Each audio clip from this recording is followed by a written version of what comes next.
further ado, I'd like to introduce Jason Alexander.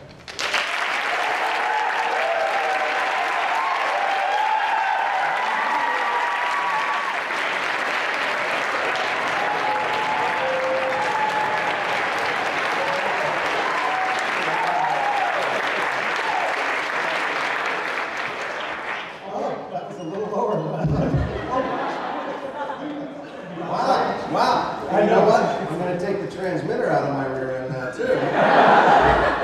We're selling on eBay now. That was exciting. This transmitter has been up. There you go, man. That's good. Well, this is pretty bouncy. Well, I want you to know that I justified buying a new iPad mini. So, you know, I just need something. I noticed that you were rocking the mini. I know. Is this okay? You can hear? Is that? Yeah. Because my hope is that this you've been working so hard to practically killing it. We work you hard, we feed you well. Yes, sir. And that so this will get more into just a conversational mode. Frankly, I think I told you I know more about you now than I know about my wife before I married her. And it's just we didn't have Google when my wife and I did. I mean, that was one of the things, but it's been really quite interesting. And so I want to just generate some. Stories and things. Now, first of all, we'll just start really easily in the beginning. First of all, I know we talked about your mother. Your mother is still with you, 95? Celebrated 95, and she knows it. And your father, you lost My your father lived to 91 and passed away in 2002. You look like your mom or your dad. Oddly, I look exactly like my mother, and everybody says, "Oh, you have your mother's nose," and she had a nose job. My mother's nose job. And siblings? My father was a widower. He had a daughter and a son with his first wife. So they're my half siblings, and they are 20 and 14 years older than me. Oh. So I didn't really grow up with them, and unfortunately, my sister passed away. One of the things when we were talking about your early years and all that, the thing I've got to know is that in reading your biography, there was this thing about your started using this professional name at age 15, and I was thinking, what is your unprofessional name then? What was your original? I am, and still am to this very day, little J. Scott Greenspan. So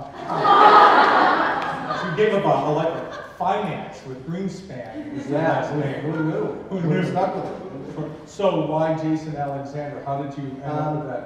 It had nothing to do with it sounding Jewish, and everybody goes, "Oh, you sounded too Jewish." When I had to join my first union, where you would give them, if you're going to use a stage name, I was actually 14, and I still had playground trauma. Green fill in the blank was my name. Green, you know, every kind of obscenity, and it was just like, I hate this name. My mother, for whatever reason, even though my name is Jay, always called me Jason. So Jason was kind of who I was. And I was going to use Jason Scott. I know Jason Scott. I thought that is a really good, waspy, strong. At the time, the reason I wanted to be an actor, we talked about this a little bit, is I was a huge fan of William Shatner in Star Trek. And I didn't want to be an actor. I wanted to captain the Enterprise. I thought Jason Scott. That sounds like a guy who would captain the Enterprise. And I went to AFTRA, and they said, stage name? I said, Jason Scott. They said, gone, already gone. And I had never thought about it. So, in the spur of the moment, I went, well, my dad's name is Alexander Greenspan. How about Jason Alexander? Yeah, sure. And then that's, 5 minutes later, I would have come up with something else. That's where the name came. Well, tell me a little bit more about your William Shatner School of Acting. I mean, because I must tell you, me too. Absolutely. Imagine the miracle work. It's wow. Yeah. Wow. I don't know what it was about Bill. He and I have actually become friends, which is complete mind It's like hearing about the Wizard of Oz and then becoming friends with the wizard. You know? There was something about Shatner. Well, first of all, Shatner was classically trained, literally classically. His dream of his career was to be a classical actor doing Shakespeare in the great plays in Canada, his native Canada. And he had, I mean, I guess taste may have changed, but most people would say he was a stunning young man, dashing handsome young man with this wry sense of humor and kind of a great physicality to him. And I used to watch Star Trek and go, boy, he just seemed so much what a guy is. He's a man's man, you know. And I knew nothing about acting, and there was a time where I could recite line by line all 72 episodes of the original Star Trek. And I'd seen every one of them 100 times, and I just knew the background. And his rhythms and his deliveries kind of seeped into me, so that I was unknowingly doing Shatner all the time. And when I didn't always do Bill, but you know, when I thought about serious acting, which is what I wanted to do, right? Serious acting. When I auditioned for colleges, and I was doing I'd never studied acting, so I was doing the opening monologue from Equus as Bill Shatner, and I auditioned for Boston University, and the man I auditioned for had done Shakespeare with Bill in Canada, and I finished the monologue, and he said, "I have no idea if you can act, but as the finest Bill Shatner impression." And he was intrigued, so they let me. So you were into theater at a relatively young age, right? It was something you wanted. What are the other activities that intrigued you? What else did you choir?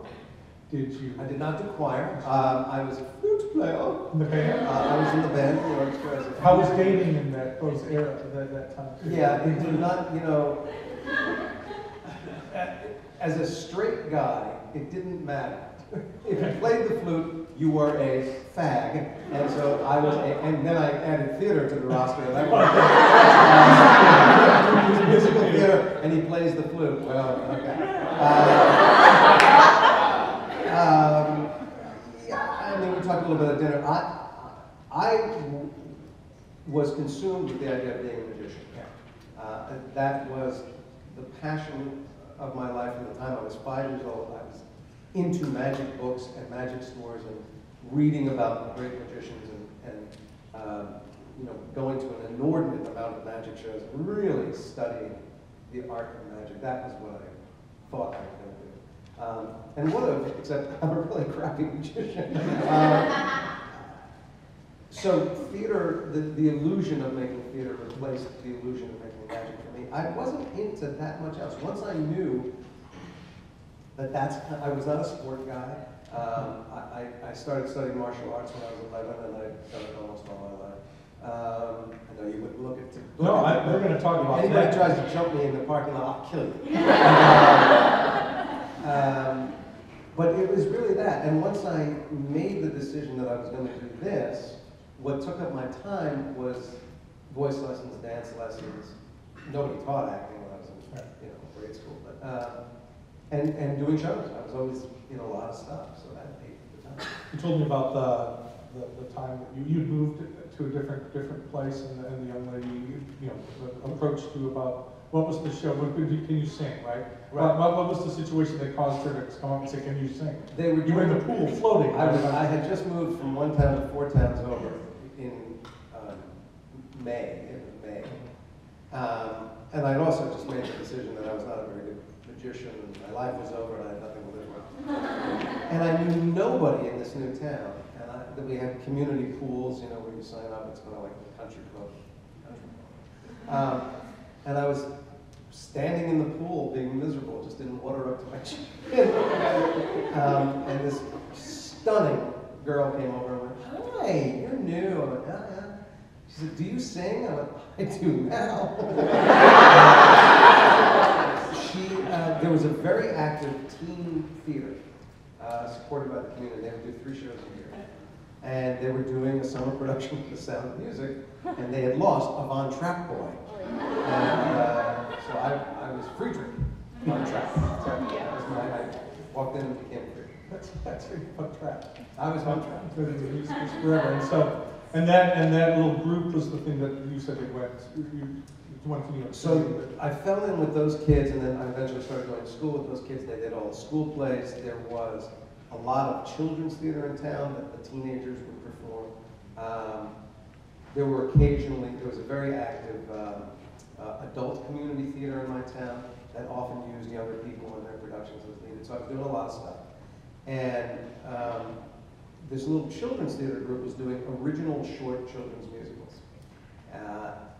And I guess we performed at some school, and there was a dad in the audience who had done some television producing, and he thought, oh, these little musicals would be a great series for kids.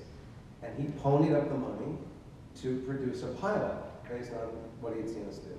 So we all had to join the union. That's how I got into my first union at age 14. And he shot it, and he really couldn't sell it, but he got it to air on the local CBS affiliate at, I think, 8 o'clock on a Sunday morning once. And by sheer luck, these managers who dealt with young people and teens somehow saw it, and in the days before the internet, hunted me down. Found out Jason Alexander was Jay Greenspan, hunted him down in New Jersey and said, we'd like to represent you on it. Okay. And so at 14, I had managers, and I started doing commercials and auditioning. And these are paid gigs, right? The commercials were. How the parents feel about that, you know? I mean, it must have seemed pretty great. My parents did a very, very good job of hiding their trepidation. They were petrified because nobody in my family ever did anything like this. And You have no performers in your family, no sort of history of musicians, right? No, nothing. So, you know, what do they? They know, you know, nobody works. I know I can work. But by the same token, they were at, God bless them, they were at every performance of everything I did until it became professional. They were always there. They were always supporting. They were always laughing. They were always hosting the cast parties. They, you know, they did all. They were driving me to auditions in New York before I could drive myself. And they were petrified. I mean, when I went to college as a theater major, they had to pony up that money, and they just went, oh, he's throwing his life away. We're throwing our money away. And then when I left school after my junior year, and they went, oh, it's really for nothing. But they never said no, and they were never anything but encouraging and support. It's amazing. Tell me a little bit about the trip to see Pippin. I like that little moment. Yeah. So everybody, right, has a moment where you go, no, I'm more than like this, I have to do this. So for me, it really was all about magic. And I had fallen in with this group of teenage actors. And because I grew up in New Jersey, it was very easy to go to New York every weekend. And at the time when I was in high school, any student could stand at the back of the theater for a Broadway show for $1. I know, now I sound like this kid. My name was a penny one. But yeah, $1 you could stand. So we would go into the city every weekend and see at least 2 shows, one Saturday afternoon, one Saturday evening. And so I'd been doing some shows with these guys, but I wasn't thinking I'm an actor. I was just having a good time. And we went to see a matinee preview of the first original production of Pippin. And I had never seen anything like this. It had a different kind of music. It was sort of the pop music of the day. But more importantly, that show was filled with magic. Real magic and theater magic. And I'm watching Ben Vereen up there, who was this magical figure. And I went, oh, it's all an illusion. It's an illusion. Nothing up there is real. I could do that. And so I switched from Bill Shatner to Ben Vereen. There's no reason I can't be the white Jewish Ben Vereen. And from the moment I saw Pippin, I went, this is what I want to it happened rather quickly. But I'm going to sidetrack and tell you the greatest Ben Vereen story I know, because I've met so many people that had exactly that experience from watching Ben Vereen in that show. And the greatest story I ever heard is LeVar Burton, the actor from Roots and Star Trek Next Generation. So he tells a story about how he was a 16-year-old kid growing up in New York, bad kid, bad friends, going down a bad path. And there was a class trip to go see this show on Broadway, Pippin. And he's like, so he said, I'll go on the bus, and I'm just going to screw around in New York. I'm not going to go to the theater. They pull up, and he sees the photos outside the theater, and he goes, oh, there's a black guy in this. I'll check it out. Because he never thought that there could be black people on a Broadway show. And he goes in, and he has the exact experience I had, where he goes, oh, I have to do this. He does not get back on the school bus. He actually kind of hid. The bus left, and he's there. And he waits outside the theater for Ben Vereen. And there's a mom, because Ben is like a matinee at this point. And he waits for the whole autograph mob to do their thing. And, you know, Ben really wants to just go get dinner and come back and do the night show, but he sees LeVar standing there, and he goes, did you want to tell me something? And LeVar says, I don't know where this came from. He says, Mr. Vereen, my name is LeVar Burton, and I'm going to be an actor someday, and I'm going to work with you. And Ben pulls him into a hug, and then looks him right in the eye and says, Mr. Burton, I look forward to that day. Wait, it gets better.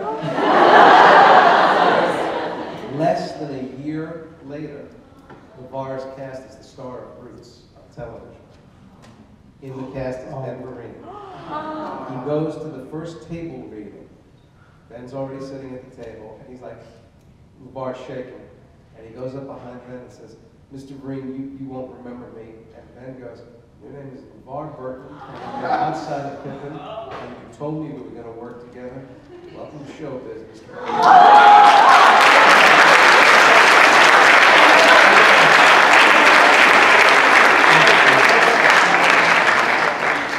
He's a big soul. There you go. All right, Parsons would kill me if I didn't backtrack to the martial arts. I mean, because they know how I feel about this sort of stuff. Tell me why, tell me what form. I mean, why? Because I was getting my ass kicked. I was the literally little, I was shorter than most of my college friends. And I was, you know, a fat kid, and I was the easy pick on, and I got, you know, I got bullied and roughed up, and you know, I was the kid in the playground that, you know, was the easy one. And these guys came to our school and they did a demonstration of Taekwondo, and I went, oh. My dad was a bit of a pug. He was a rough, tough guy, and he was always going, you gotta just go up to the biggest one and punch him right in the face. I said, I can't reach his head. And these guys came and they did this Taekwondo thing, which is a lot of legs. And I thought, oh, legs longer than arms. Yeah, okay. And I joined the Taekwondo school, and all I wanted to learn was how to not get my ass kicked on the street. I didn't care about belts. I didn't care about the sport. I didn't care. So I stayed for a year. And I said, oh, this is great. And then about a year in, they went, today we will do kicks to the head. And I went, oh, I'm kicking in the head. Unless you're already on the ground. So I left Taekwondo, and then I saw a style called Hapkido. I went to a Hapkido school, and I took everything I thought was practical. And then they started being not practical, and I left that and went to Aikido, and then I went to Tai Chi Chuan, and then I went to 3 other stuff. And then eventually, as a grown-up, I bumped into the 2 styles that, for me, are like the world. One is called Jeet Kune Do, that Bruce Lee created or engineered, and the other is an Indonesian style called Pencak Silat. And they have, what I like about them is they have philosophies about combat and about the expression of force, but there aren't set moves. I know a lot of guys in Taekwondo who, you know, get into a street fight and they're like, "Whoo! What is that? That's not going to do anything."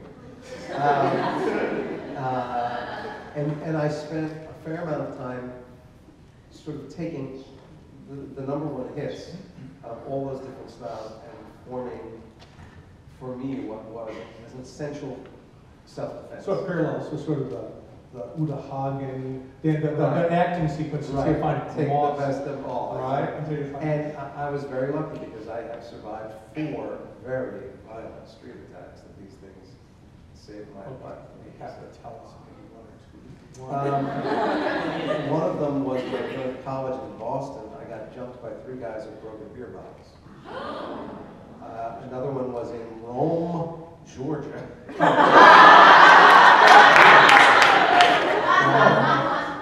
Where a guy came out of nowhere on a fairly isolated street and put a gun to the back of my head, but I didn't know it was a gun. So I started defending myself, and he emptied that gun, thankfully not hitting me or anybody else, and he didn't look good at the end of that encounter. Not because I'm the greatest martial artist in the world, but you have a gun going off next to your head, you can do some pretty freaky things. So, but it was, you know, those were probably the 2 worst, but they're you know, all of them were scarier than I'd like. You got to understand how much you're my hero, right? It's like the complete difference between the magic, which I just impresses me being a fine performer, and that. Okay, I got a man crush, so we got. We'll go on because I'm really interested in, and this is sort of where their currency is. I mean, your college years and talking about, you know, just because we talked a little bit about this morning's events and all, and I'd like to talk a little bit about college and that little time transition to when you went to Broadway. It's a fascinating story. Okay? You know, the process of getting into college was pretty much the same as you did your audition for the ones that were conservatory based. I only auditioned for 3, Carnegie Mellon, NYU, and Boston. Carnegie Mellon said no, NYU said yes, but offered me nothing, and Boston offered me some scholarship money, so that's where I went. It was a terrific experience. My eyes were open to a world I couldn't imagine. I could not imagine that there was a craft to acting. You know, there were tools, and there was technique, and there were things to work on and skills. So the introduction to all that was wonderful. The environment in which I was doing most of it was kind of wonderful. It was a great maturation process and exposure process. And the value of that training was not clear to me until many, many years after I left. Because I left more confused than when I went. But I also left prematurely. I did my first movie the summer after my junior year. I did my first movie, which was also Harvey Weinstein's first movie. It was also Holly Hunter's first movie. And other than that, it is unremarkable in any way. It was a horrible horror movie called The Burning. It was a rip-off of the Friday the 13th stuff. The movie went over schedule, and I missed the first 2.5 weeks of the first semester of my senior year. And they said, no, that's a lot of work you missed, and you missed all the casting. Why don't you take a semester off? Come back the second semester, and then you'll graduate a semester later. And that was my plan. The casting director that had put me in the film was nice enough to give me a job for that first semester I was going to be off as the office flunky, and I got to read with all the actors that were auditioning. Huge education. I met my wife from that experience, and then while I was there, I was still auditioning, and I auditioned for and got Merrily We Roll Along, which became my Broadway debut, and it prevented me from going back that other semester.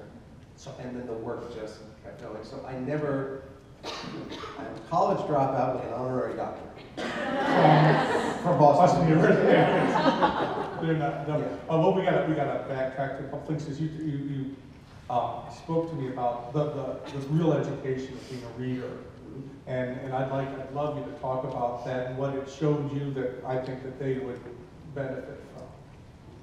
Yeah. So what it does, What it does. We should tell them what some might not know actually what. Oh, what a reader is? So when actors came in to audition, they were usually put on tape, and I would be the off-camera actor they were reading the scene with. Which meant that I got to be in the room when they came in, when they said hello, when they did their thing, right up through the time they left. And I would see actors come in, and the minute they came in, everybody went, and then they'd blow it. I'd see actors come in where everybody went, and we'd go, oh. Some of that was based on how they comported themselves. Then I saw the same thing happen with actors in their readings. They'd do a terrific reading that wasn't quite right. You would see the director go, ooh, can you do the A, B, C, D? And they'd, yeah. And then they wouldn't do it. It's like they couldn't hear it. They were so overwhelmed, confused, or incapable that they just couldn't make the adjustment. I saw actors come in character, and of course you have to go, well, that's what you think the character is, but you haven't even said hello to the director yet. You might have a very different idea. And if nothing else, they would come in and behave inappropriately in character. So the director now doesn't know, am I dealing with an asshole? I don't want an asshole on my set. I could take another good actor who seems to be a nice guy. So just watching actors come in and out of nerves, fear, lack of preparation, a number of different things. Score, lose, work through their stuff, you know, every possible scenario. And it was a great education to watch that many people do that, and then try to go, okay, so what will I do? And this was in New York City. Yeah. In around 1980. Because I go to New York City now, and it's walking up and down 42nd Street in the theater area. I could not recognize it. You know, being in the 1980s, it was a whole different environment. It was tough and it was gritty. Actually, I thought perhaps your martial arts story might revolve around that. Was this 42nd Street? Just because it's a different texture than. Well, it's Disneyland now. It used to be the porn capital of the world. Sure. Came out of the porn authority into, you know, It's and then you move 2 blocks up and go, oh. Yeah. And it's just, but you are in both worlds. I mean, you were then there in that time period, and you work in it now. You know both of them. But the business, has it changed in a similar way? Broadway specifically, the theater. Yeah, just the theater. Yeah. Yes and no. I mean, you know, the practicality day to day of working in the theater in New York or anywhere for that matter hasn't changed very much. What has happened is, I think there's 2 places in the world that are sort of the Valhalla and Mecca of theater. One is London's West End, and one is Broadway. People go to those places to go to the theater. That's why I think it's unique. What is being done on Broadway now is sort of cotton candy. So really provocative, interesting plays, just plays, not a bunch, not a lot. And the ones that are getting on are only getting on if Daniel Craig or Hugh Jackman said they'll do it. The decisions are being made based on how quickly can I recoup the investment. So if you bring a producer a 1-set, 3-character play, and you've got Hugh Jackman and Daniel Craig, and they know they can charge $500 for a premium ticket, which is illegal, by the way.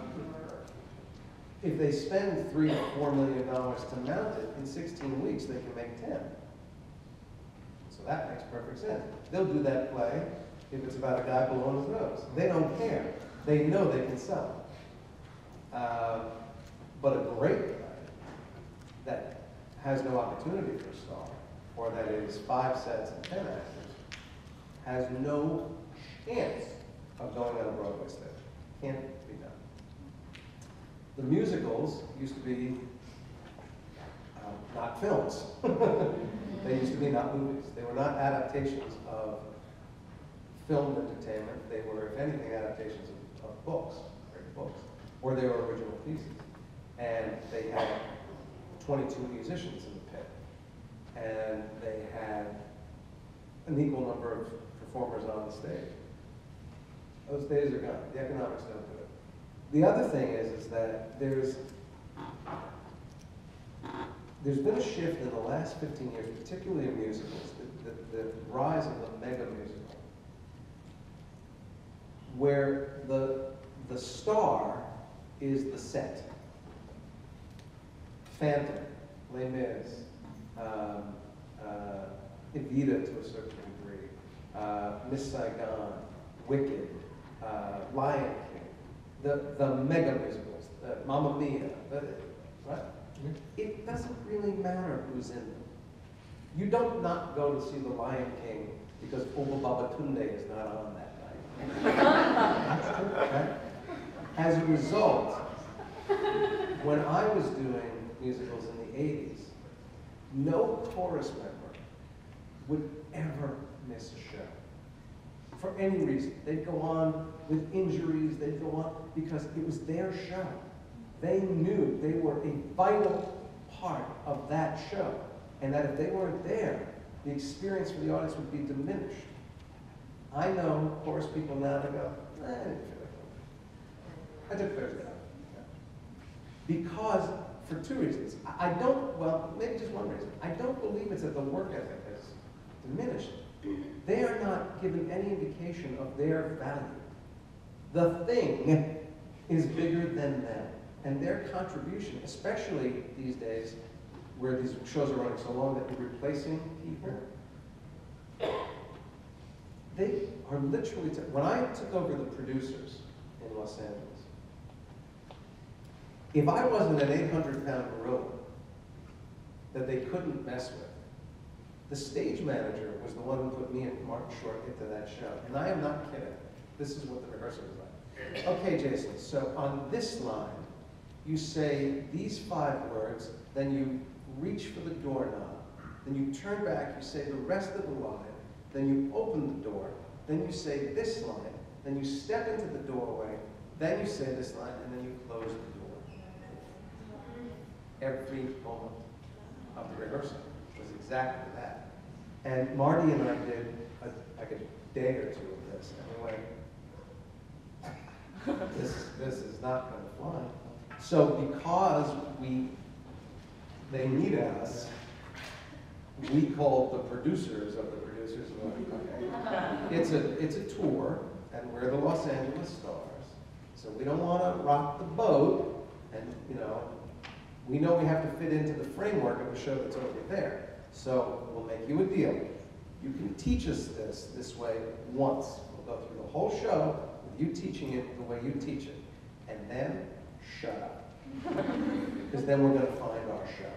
And they were.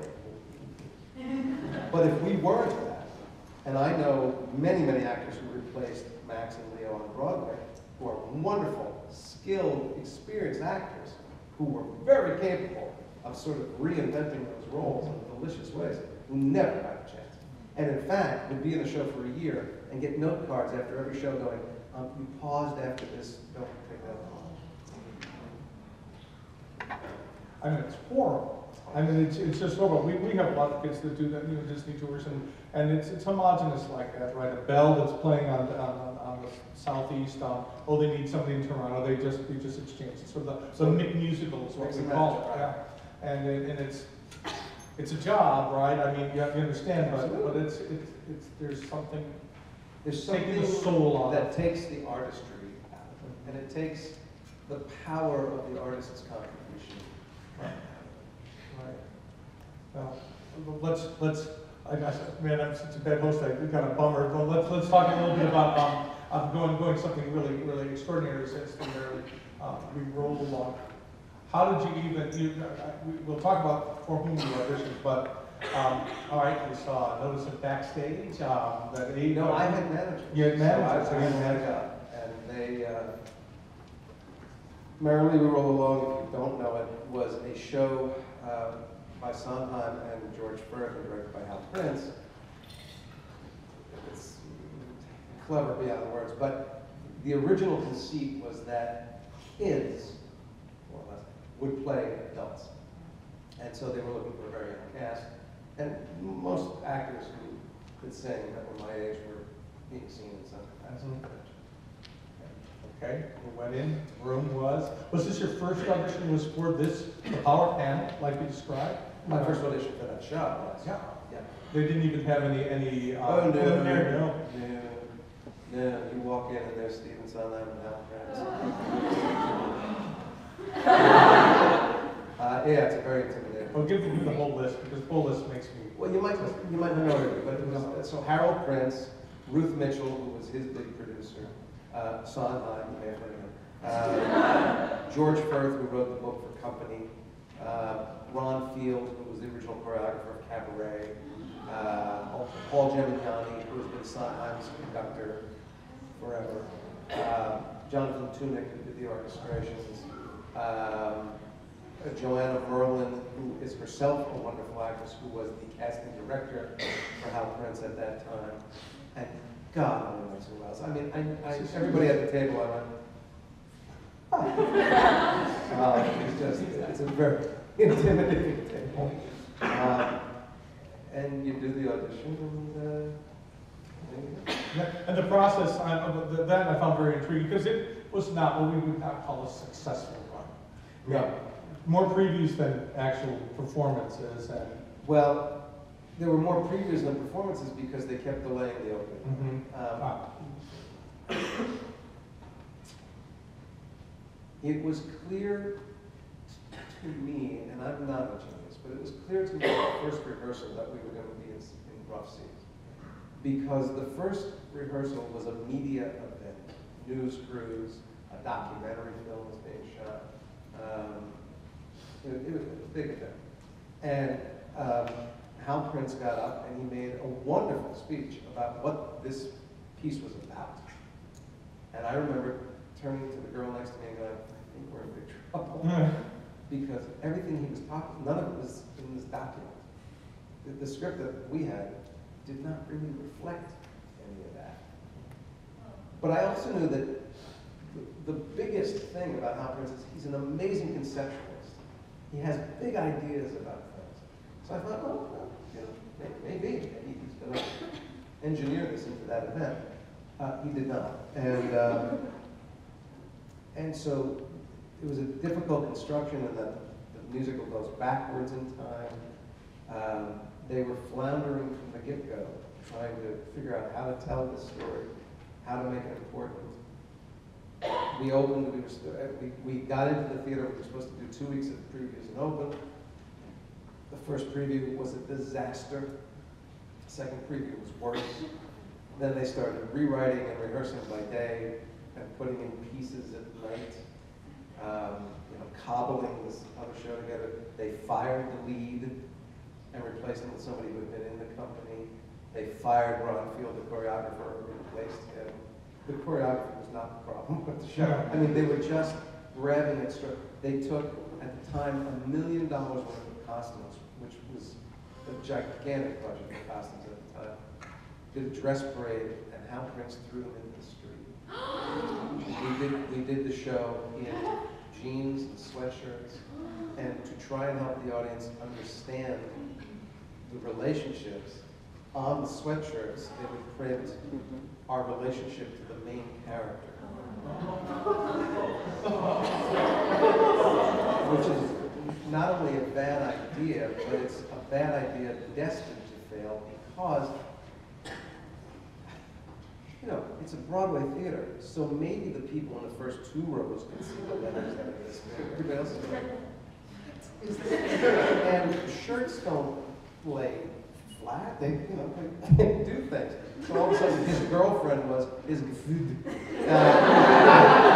And it became more confused. So they were just scrambling and they delayed the opening 4 times, so we did 11 weeks of previews.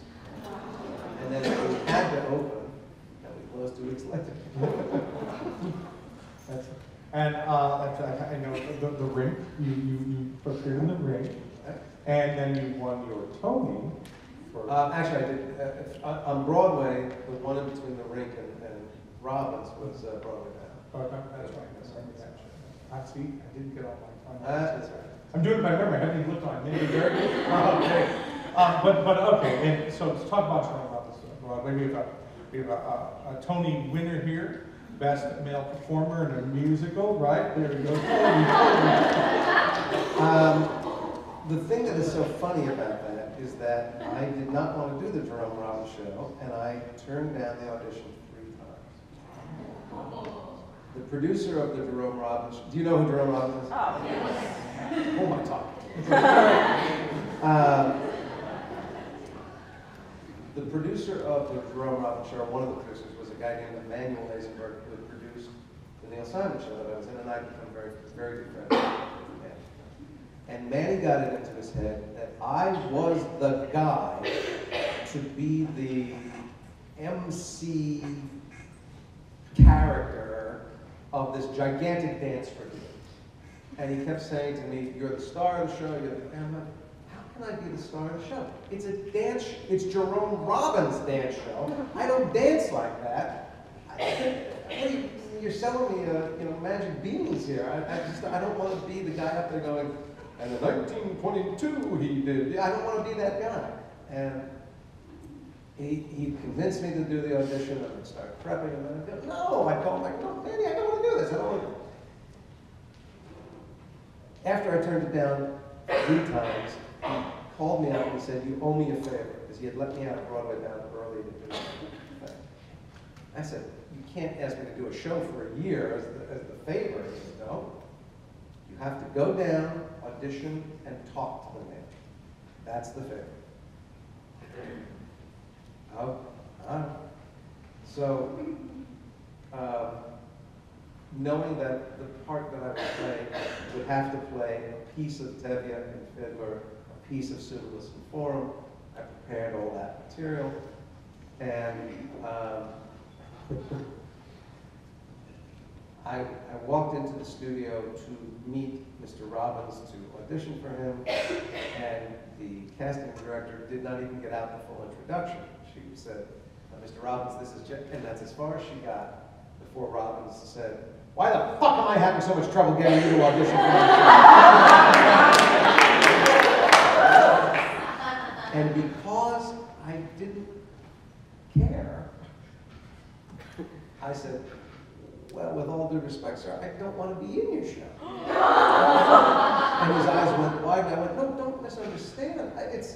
I'm going to be the first guy online to buy a ticket. I can't wait to see it. You're Jerome Robbins, but there's nothing I can do for you. This is a dance show. I can't dance your material." Manny keeps telling me, "I'm the MC, I'm the glue." I said, it doesn't make sense to me. It doesn't sound, as an actor, it doesn't sound interesting.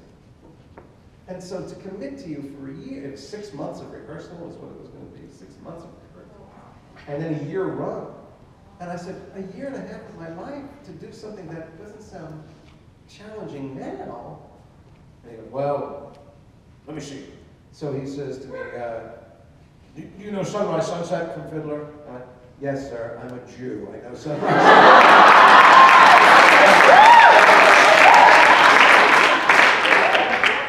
So, having prepared a very interesting Tevye, I haven't that's very Russian. And I did the little monologue, and I did Sunrise Sunset, and at the end of it, I looked over and he had a tear. One down his eye, I went, "Oh, this is going to be bad." And he offered me a very interesting opportunity. He, in one of his few truly humble moments, he said, "I don't know what this show is. I know the dances that I like to do, but I don't know what makes it an evening, cohesive evening." I had done some writing for Manny Eisenberg when I was doing Broadway Bound.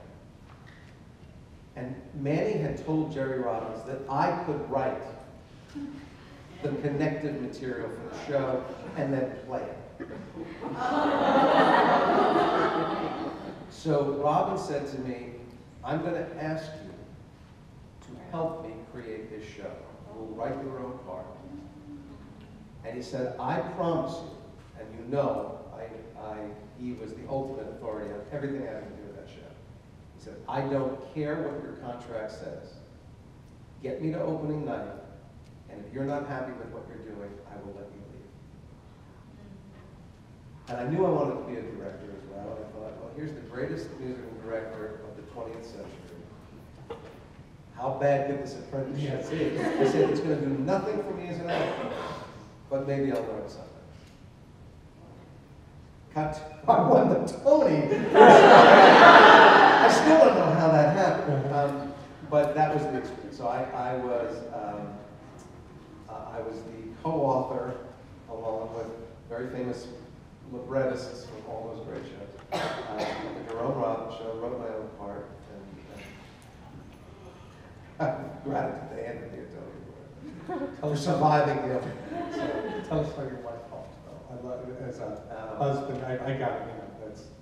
So my wife wanted to be an actress for a while. That's long since given that up. But she did study with the guy that is my great teacher. And so she is my best and most stringent critic and aide. I bring her in late in the rehearsal process to watch her run through, and she informs me how bad I am, and then fixes it, helps me fix it. Well, I wrote my own part. I wrote it to all my strengths. I thought, oh, she's going to come in, and she's just going to go, you are God, you are amazing, you're fantastic. And she came in and watched it, and she said, well, your Tevye is great, and your Pseudolus is great, and this character and this piece is great, and this character, all the little character things you do, great. Everything else, sit down. What? And she said, what is the first thing you do in the show? I said, I introduce the audience to the three sailors in On the Town. She said, and what are you playing? Nothing. I'm introducing the audience to the three sailors in On the Town. So she said, so you've abandoned being an actor.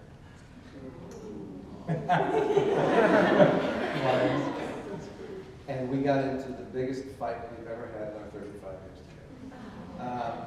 Because she was right. She forced me to understand that if I wanted to be an actor, I had to claim the whole show as an actor. That I had to make that audience specific characters in my mind. And that the character of this narrator had to have a reason to engage with every one of them and to move them through this process.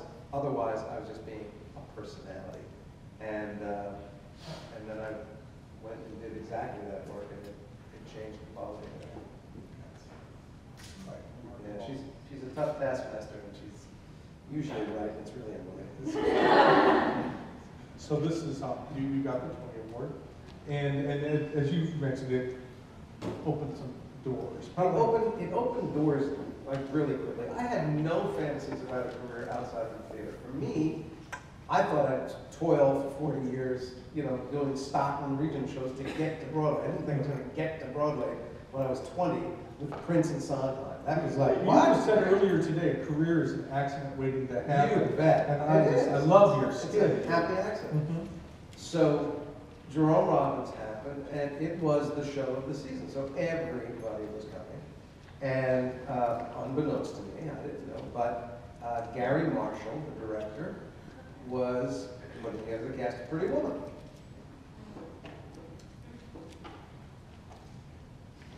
So he called me into audition, but he decided while I was there that though he loved my audition, I was wrong for the role because I was too young. I was 29. And I was also, the script of Pretty Woman is substantially different than the movie of Pretty Woman. It was a drama, and it was a dark drama, and she was a drug addict, and they don't end up together at the end. It was very different. And the little spat that Richard Gere and I have in the version that you know was actually a dramatic fight where he winds up beating me so badly that I fall down an empty elevator shaft to my death. And Gary Marshall felt that the difference in our size was such that it would look like Richard was beating up a dwarf. As Disney was producing the film, they're very careful about the dwarf. So he really liked the audition. He liked what I did, but he was not going to give me the role. There was another actor he wanted, and he could not make a deal with that actor. And they were actually filming the movie, and he still couldn't make a deal. And time was running out. And that was a situation where a casting director put herself out on a limb. She kept saying, Jason Alexander, Jason Alexander. And Gary said, if you mention his name one more time, I'm going to fire you. I don't want him. He's not right. He's terrific. I love him. He's not right. It was Thursday, and that character was going to start shooting on Monday, and they still didn't have the actor. The casting director went to Richard Gere and showed him my audition tape. And Gere said, well, he's the guy. And she said, but Gary won't use him because he thinks he's too short. He said, have him come to my apartment tonight. So I went to Gere's apartment. He put telephone books and encyclopedias down on the floor. And I stood up. And we did a scene together from the script that she shot. And then he took it Gere took it the next day to Gary and went, that's the guy. And Gary went, oh, you too? And that's how I got Pretty Woman. But the minute I walked on the set and did my first scene, Gary came over to me and said, I was wrong. I was wrong. I'm so glad you're here.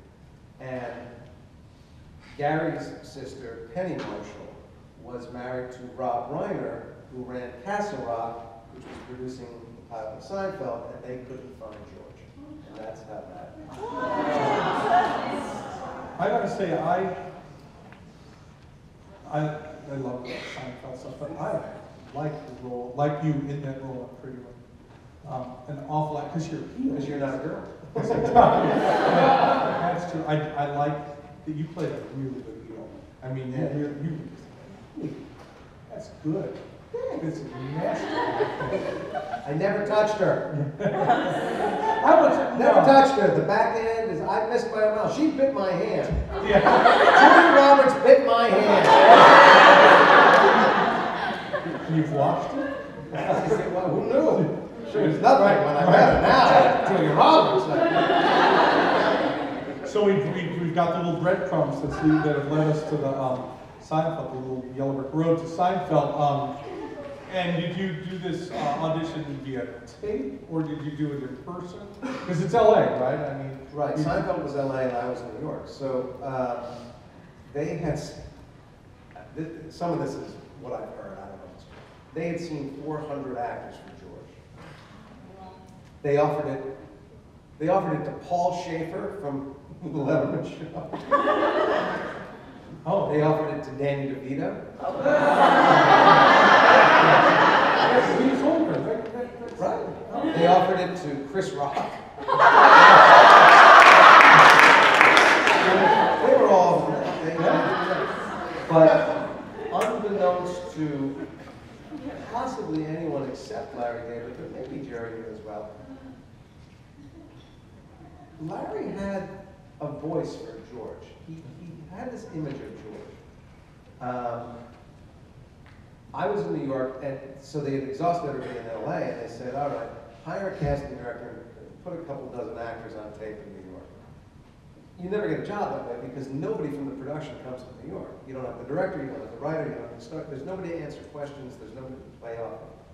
It's just they hire somebody with a camera, and you go in, and they read on camera, and you do your thing. And they wouldn't even give me an entire script, so I had 4 pages from the pilot.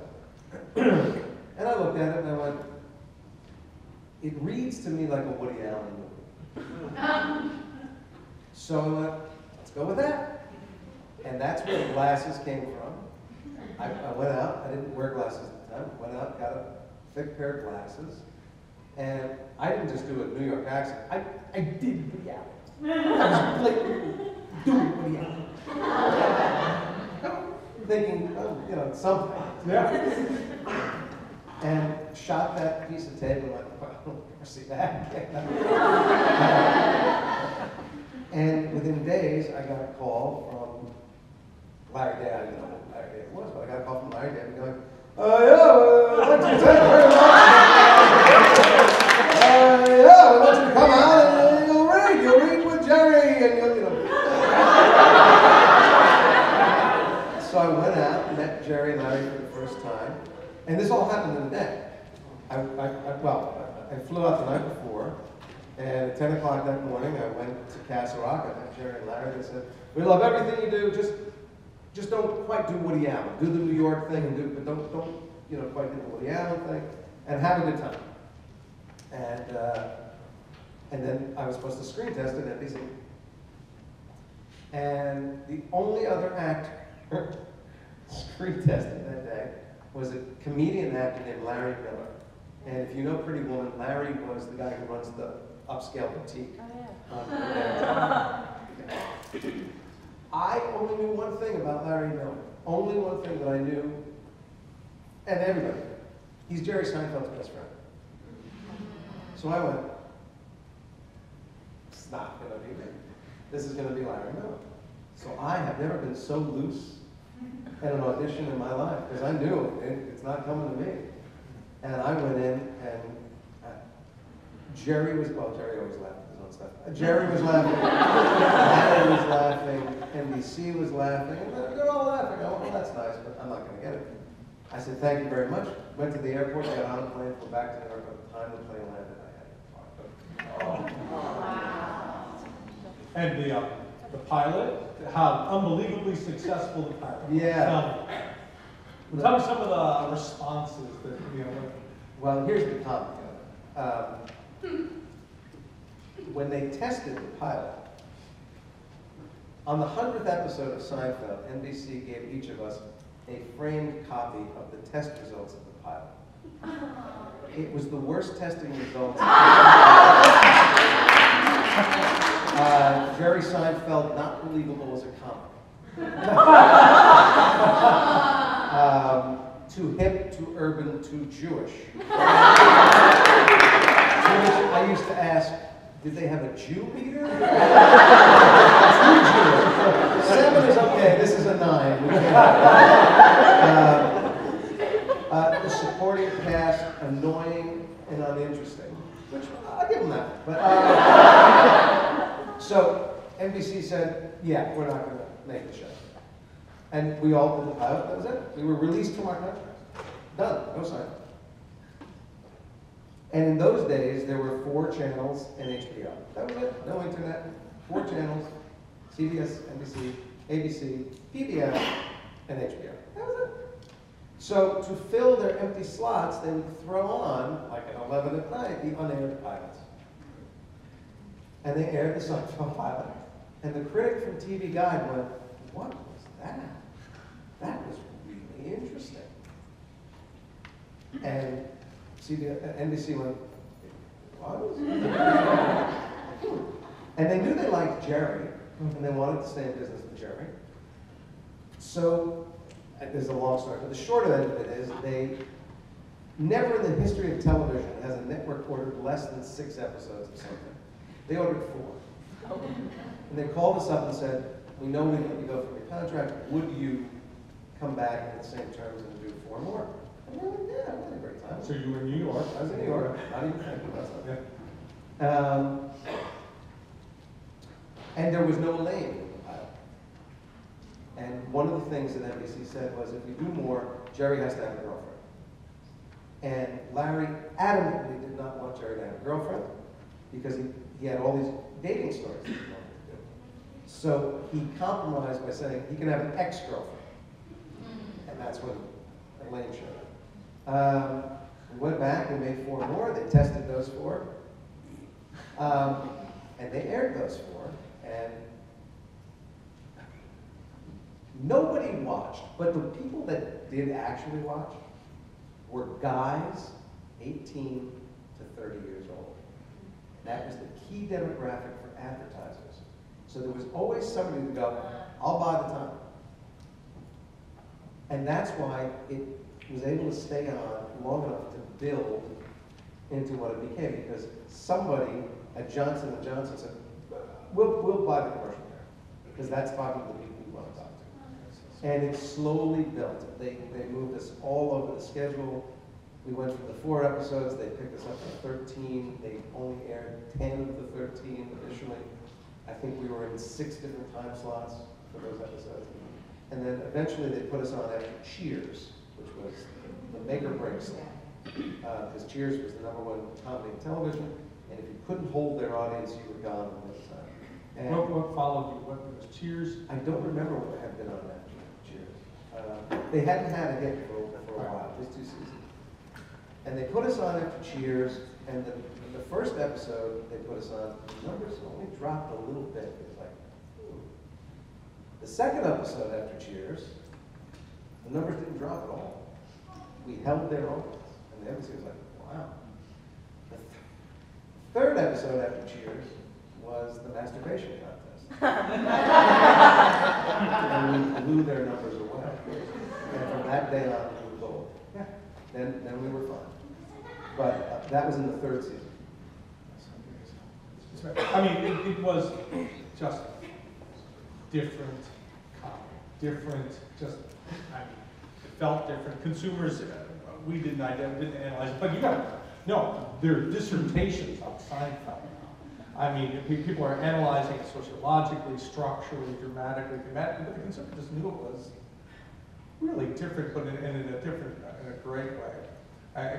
Expansive, and I must think it had to pass that demographic they targeted at 18 deaths. Well, that was what was so amazing about it. You know, when we did the pilot, Terry said to me, what do you think? No way. And he said, why? You don't think it's good? I said, no, I think it's good. That's the problem. The audience for this show, to me, was only guys that lived in an urban area, and only guys from about 18 to 30 years old. And I thought, but those guys don't watch TV. They're not watching sitcoms. The audience for sitcoms is families and single women and older people. And that was the audience for sitcoms.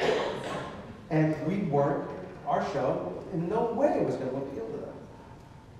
And then all of a sudden, it was. I remember in our 3rd season doing, it was the first time I was on Entertainment Tonight. And they were doing a piece on me, and they were shooting B-roll. So we're walking on the sidewalk, pretending to have a conversation so they can shoot 2 people walking down the street. And a van went by with an African-American family in it. And a girl that I think was maybe 8 or 9 years old, little black girl, yells out the window, "I love you, George!" What show is she watching? How is this show even on in her house? How does she know who George is? What would she be enjoying? And then my parents always watched because they were my parents, but then they said, no, all of our friends are watching. I said, because they know you. They said, no, they don't know you're our son. Oh my God. So it started playing to older people. It started crossing ethnic lines. It started crossing people that had never lived in a big city were watching. And then the international audience for this. I have never been in a country where the show was not a big deal. And I've been in some strange places where I thought, oh, I've got to be facing the crowd here. I walked into Ramallah, Palestine, as an American Jew, so my head is down. And I got out of the car, and a little shopkeeper went, "George!" Out of the shops, and they all knew the show. What is going on? Was it quoted in Yeah, well, they hear it in Arabic. It's dubbed into Arabic. Well, do you want to venture a reason why it struck such a... If I knew why, we'd do it again. I don't know why, honestly. Other than, no, but that's not, that wouldn't necessarily lead to that. But there was an unwritten rule on the show. The reason why I think the show got called The Show About Nothing, which is, A, not true. I mean, there were so many stories in any given episode. But in the arc where Jerry and George pitched the show to NBC, they say it's a show about nothing. So part of it was that. But I think the perception from critics as to why it was a show about nothing was the unwritten rule was nothing trumped funny. Don't tell me your character would do that if it's funny. Don't tell me you did something else last week if this is funny. And even Story would stop to do 2 pages of a funny run that had nothing to do with anything, if it was funny enough. They'd take the story out and put that in. So the notion that the only thing that mattered was funny had not really been done in a sitcom in a long time. Sitcoms had become about story and characters. And there was a sign over the writer's room that said in Latin, I don't know what the Latin equivalent was, but what it translates to is, no hugging, no learning. There's no growing on this show. These are dysfunctional, horrible people. They're going to start that way and they're going to end that way. And I guess that struck the world as funny. I think we probably all go through our day thinking that my life is a sitcom. And I think your show basically proved that anybody's life, That the little mundane, the mundanity of it, yeah, and it is actually cathartic watching these people just do a day.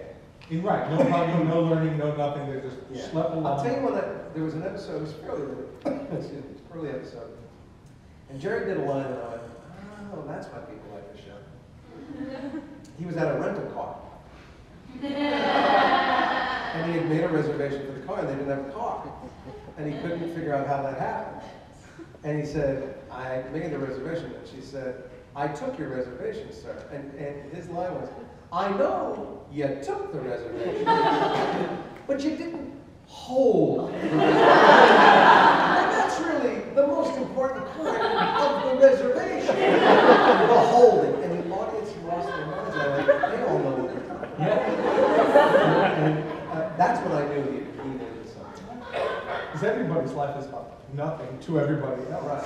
And it's genius. All right, we talked about your parents, but I just, and this is just a personal thing, I love Terry Stiller on here, and just I love that individual. I grew up watching, but maybe I'd tell them probably similar ones, you know, and just being just slaying how funny that couple was. And could you tell a little bit about working with him and watching him work and this? Well, here's the little surprising fact of it. Terry Stiller was the third actor to play my father. We had done 2 other episodes where George's father briefly shows up, and each time was played by a different actor. Because the first actor was a lovely man, way too old, looked like my grandfather. The second actor was fine, but not special. And they had found this insane woman to play my mother. So they knew they had gold in those hills if they could find a compliment to her. Estelle, Mom actually shows up in the contest. That's the first time we ever meet her. She catches George with his Glamour magazine. And she slips and falls, and then she's in the hospital, and then George keeps seeing this shadow play sponge bag. That's they're all trying to and we loved Estelle from the moment we met her. There was something about her that was so funny, and that like, George! You know, that voice there. So eventually, they hired Jerry Stiller, and he was so great and so bright that before we went into syndication, the reason most people don't know is they went back and reshot the scenes from the shows that he was not in with him, so that in syndication it's always Jerry Stiller. Who does that? Right. I mean, it's Right. They wanted it to be Jerry Stiller. yeah. Jerry was a thing. Listen, like you, I had grown up with Stiller era on television. I loved him. He is the sweetest, kindest, most grateful man I've ever met. We did a thing in his first episode where I said to him, Jerry, I'd love you to do this thing for me. I was standing in the doorway of the Costanza's kitchen, and I said, you're so disgusted with me that as you move through the doorway where I'm standing, if you just take the heel of your palm and just hit my forehead, I said, it won't hurt me at all. And then I can do a little stunt where I hit my head on the back door, and it'll be like, oh, Jesus, my parents. He couldn't, he's like, oh, I can't. I was hurt. He eventually talked him into doing it, but he did it with trepidation. He's sweet. And what's so great about Frank Costanza is where that performance comes from is so interesting. Jerry Stiller had a lot of trouble memorizing lines. So he was always working at it. He always had the book in his hand. He hired an assistant just to run lines with him. But he was never confident. And what would happen in front of the cameras, the lines would come to him a few words at a time. And it was his frustration at not knowing the line that became Frank Costanza's frustration with life. So the readings would become, Are you telling me at the dumb Boca Vista? the anger is growing because he's fighting to remember it. And every take he'd go, oh, that was terrible, I'm sorry, I'll do it again. I'm going, that's not terrible, it's fantastic. But that's where the eternal frustration of Frank Costanza was in Jerry Stiller, clawing from the lines. What was the production week like? Yep. We're We're at 15. at 15 before we end. We're at 15. Well, and that was very successful. You have a life, and they brought you to Oklahoma City University. Yeah. And if you can, I can go a little later if you really need this. I think the questions from y'all would be. Why don't, since we're running short on time, for the people who have been told you can ask a question, why don't we start with one to begin with, please, and then move on to the next person. That's good. I hate when they ask three at the same time. All right, I'm ready. Okay. Hi. Samantha. Hi, Samantha. So, I know you're most famous for being on Seinfeld, but what role or project have you worked on that you're like most proud of?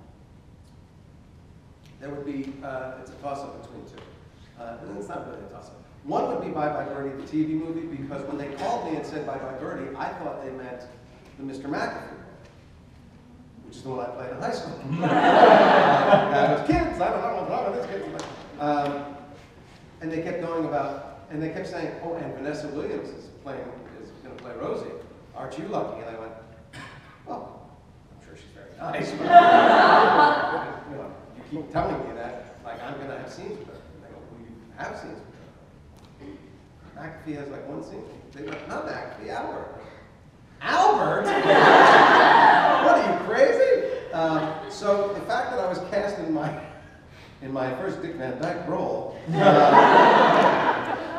I thought, I've never been asked to be beyond you. But I was actually very happy with how that came out for the most part. But the one that was the scariest, the most challenging, you probably don't know. It's the movie version of Love, Valor, Compassion. And it was challenging for a number of reasons. One is, it was a real drama, and I hadn't done a real drama in a long time, and I thought, do I still know how to use those muscles? Number one. Number two, the entire rest of the cast had done the play on Broadway for a year. So they knew this material in a way I just felt this, I'm going to stick out like a sore thumb. And the third one was that it's entirely about 7 gay men, but the character they were asking me to do was the most flamboyant one of the group. And I thought, this would be so easy to be a caricature or a cliche, and I knew this was a really important piece to the gay community. And at that time, I was the only straight actor ever asked to do that role, and I thought, oh my God, I could really screw this up. And it became a glorious experience. Those guys were so great to me. The script for the movie was actually qualitatively different from the script from the play. So they had a harder job than me. I only had to learn to do it one way. They had to undo everything they had done for a year and figure out a new way. So we met happily in the middle. Being directed by Joe Mantello in that was glory. I learned a ton. And not only did the gay community embrace my performance in it, I've told my wife many times, I have marriage proposals for men across the country and around the globe. So if my wife ever gives me crap again, I have options. But that was a very great experience. Sure. Hi, sorry for the noise. I'm Travis. I Hi, was Travis. just wondering if you could sit back and take a deep breath and tell us college kids going into this industry anything about life or simply in general, what would it be? Don't eat tainted shellfish. I'm going to translate your question a little bit into something maybe a little more practical. It's the one that I get from college students a lot, and that is, we get out of here, we live the life of students, and we step out and instantaneously we're in real life and we're professionals, I guess. And what is that transition? How do we do that? So my oldest son is exactly in your shoes. He graduated last May, and he is an actor. And he's heard me say what I'm about to say so many times that he is doing it, and just about everybody he knows is doing it. I didn't come up with this great answer, but it is the answer. You live in the best of times and the worst of times, to quote Mr. Dickens. It is the best of times because unlike when I graduated from college, I and nobody I knew could afford the means of production.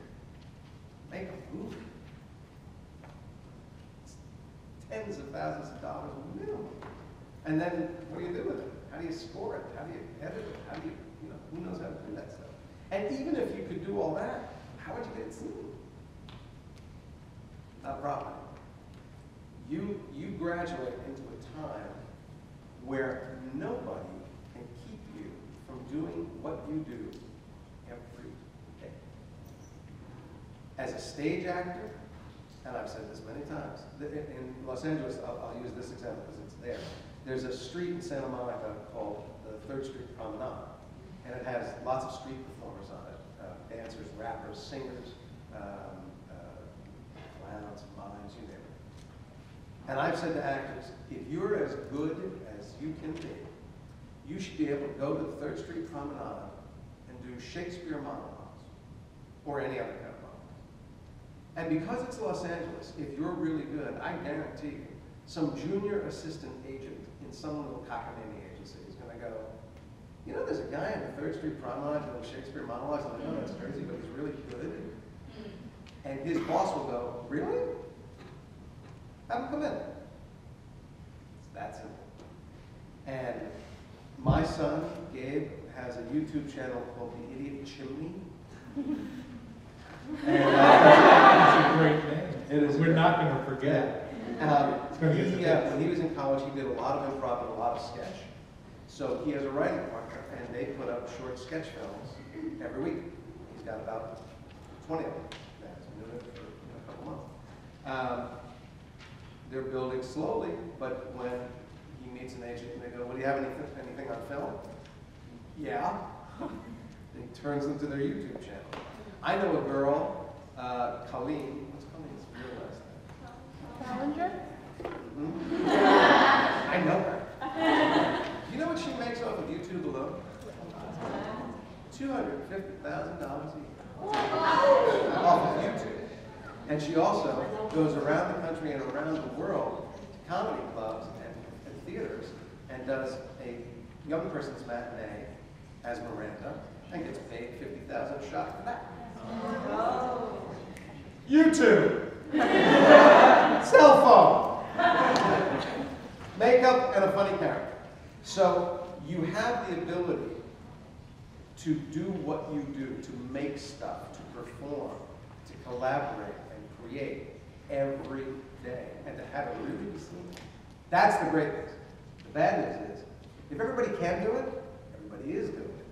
And so there's so much noise, and nothing has any value until it does. So most people, for every Colleen Ballinger, there's tens of thousands of people going, well, I made something and nobody knows I'm alive. I'm getting 12 hits. And that's the challenge. But it's a better challenge than the one that we were faced with 30 years ago. It's better to know that you can actually do what you do and get it done and get it seen and roll those dice than to go, I can't even get seen. So that is my real world response. When you get out of here, you don't have to think about, should I go to New York or LA? What career do you want? Where will you be happiest? In New York or LA? You like the beach, you like the city. You like winter, you like summer. Where do you have a support system? Where do you have family? Where could you get a job? Where can you live cheaply? It's your life. You make life decisions, and the art follows the life. You can never make a decision and go, I'm going to sacrifice my life for this artistic, cross my finger opportunity. That will almost always disappoint. So even if you go, I really want to be on Broadway, but I know more people and I have a better shot of existing well in Los Angeles, even though I may not get film or television or any of that, go to Los Angeles. There's plenty of theater. You're not going to move to New York and be on Broadway. It's not like get off the bus, be on Broadway. So you might as well go build your resume, build your experience, build your craft, anywhere you want to go. And here's the great thing about your lives, and it's true up until the moment you have a child. What I'm about to say is true until you have a child. There is no choice you can make that you can't unmake. You make one decision, you go, hate this, change it. You wind up in a place you don't want to live, move somewhere else. You take a job you don't like, chuck it. You're in a relationship that doesn't work out, chuck it. Move on, learn from it, get something, write about it, be Taylor Swift, write a song. And get the hell out and do something else. That's the great thing. You cannot make a bad decision. So breathe deep, relax. Have fun, go make stuff. Go make stuff. That's the big thing. Don't wait for somebody to give you a job. Make jobs. Hire other people. Go to a writer and go, I have an idea. Do you want to write this? Or a director, do you want to direct this? You have a camera. Will you shoot this? Make stuff. Collaborate. Build your team. Build your company. And by the way, while you're building your company, anybody with a business degree or background, a good person to have in the mix. Somebody has to run a budget. Somebody has to run the box office. Somebody who does math has to be in the And I learned the hard way. Hi, my name is Megan Ely, and my question is, if you had only one sentence of advice to give, what would it be?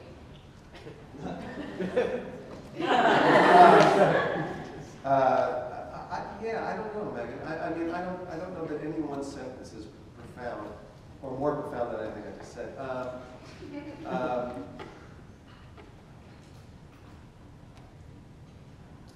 You know, I'll say one other thing that I didn't say in that diatribe. When you leave here, you're not cooked. So you're getting a fine education here, and you're getting some fine experience.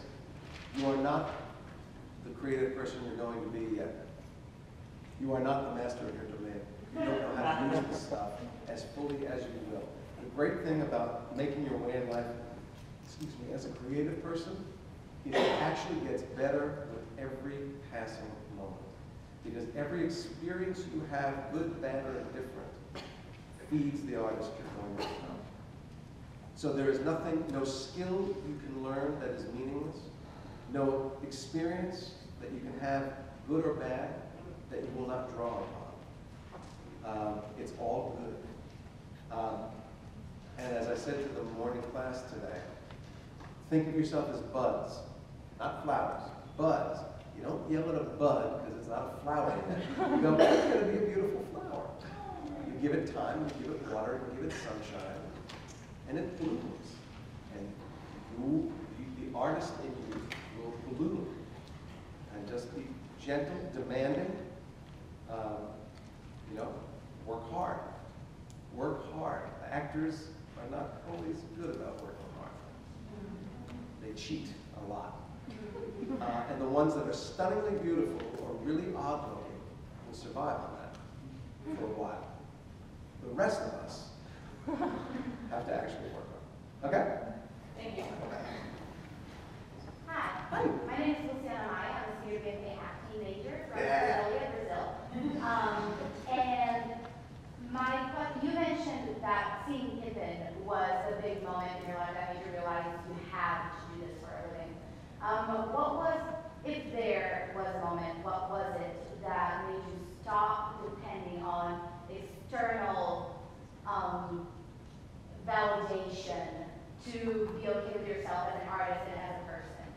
What a great question. Wow. I've been doing these for 20 years. No one has ever asked me anything like that. It's a really great question. My friend Marty Short said the smartest thing. I did the producers with him in 2002, I think. He said, you know, I've got to a point in my life where I no longer thrive from the admiration of strangers. That's pretty great.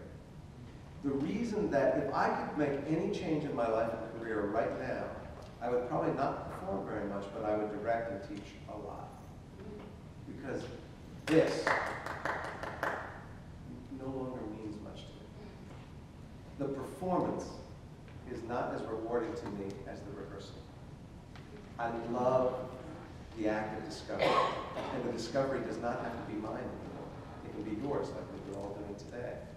Watching you guys go is as thrilling as any opening night. When exactly that happened, I don't know.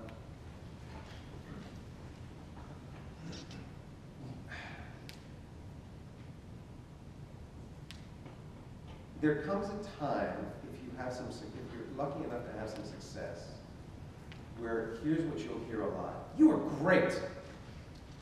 There's very little that's great. But people will tell you that a lot.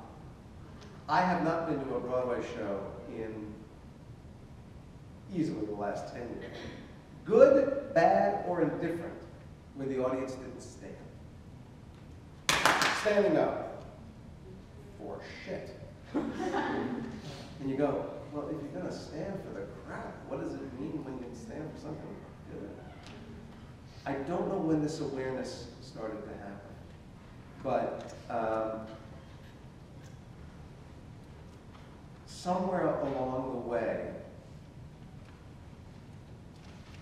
maybe, you know, part of it may have been, I'll tell you, there were two, okay, I'll share a big moment. And it may have started as early as when I was 29. Because when I was 29, I wanted to tell you. I am telling you, and I'm not being cute, that was my life's goal, to win a Tony. First, to be on Broadway, but to win a Tony. I thought, I'll work a lifetime to reach that goal. Maybe when I'm 70, they'll take pity on me and give me one just for being alive. And at age 29, they handed it to me. And I went home that night. This was in the age of answering machines. There were not 100 calls on my machine. There were not 50 calls on my machine. There were 8. Now, there were the 8 people that I care about most in the world. And they were profound calls. But there were 8. And I got in bed with my wife that night. She said, how do you feel? And I quoted her a line from Pippin. And I said, I thought there'd be more plumes.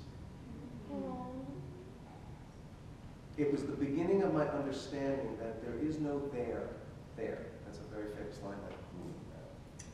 Lily. There is no there. We all keep thinking, oh, when that happens, I'll be happy, or I'll be successful. When that thing, then I know I've made it. And you never actually get there. And if you get something that smacks of it, you don't kind of go, yeah, for very long. About a day later, you're still you, with everything that was going on in your life.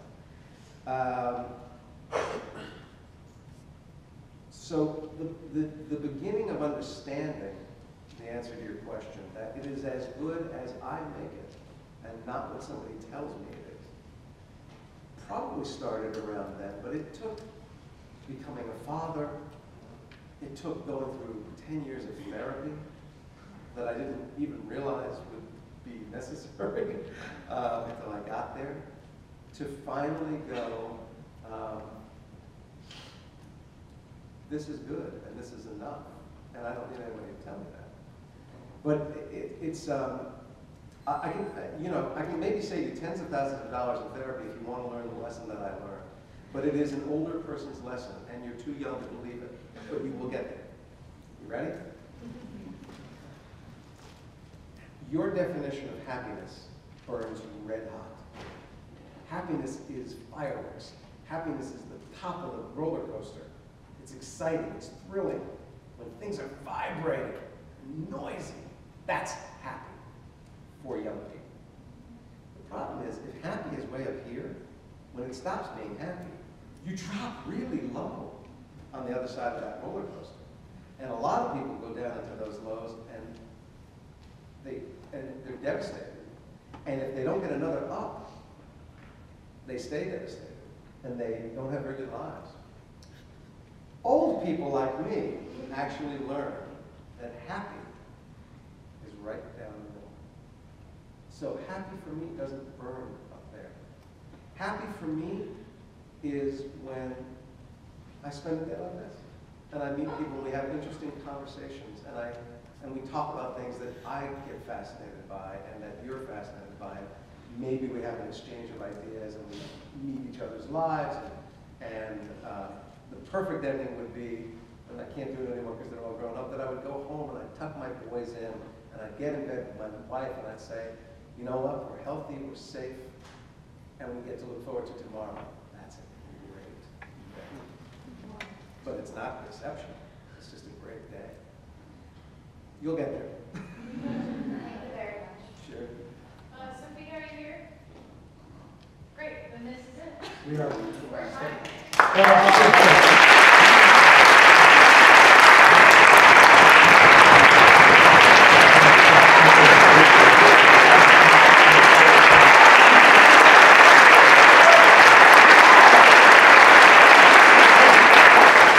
I don't need that anymore, right? So here's what I want to tell you. Go do fabulous things. You are the generation of artists that will make the world for my children and their children. It's you. You have to go do stuff. Wherever you do it. Oklahoma, New York, Canada, television, coloring books. It doesn't matter. If you have to create, if you need to do this, you will find a way to do it. Even if it means you wash windows and do this at night, which is the reality for a lot of creative people. But do it. Do it. Our world sucks when the artists go, we surrender. So go do it. I'm waiting for you. We're waiting for you. All right?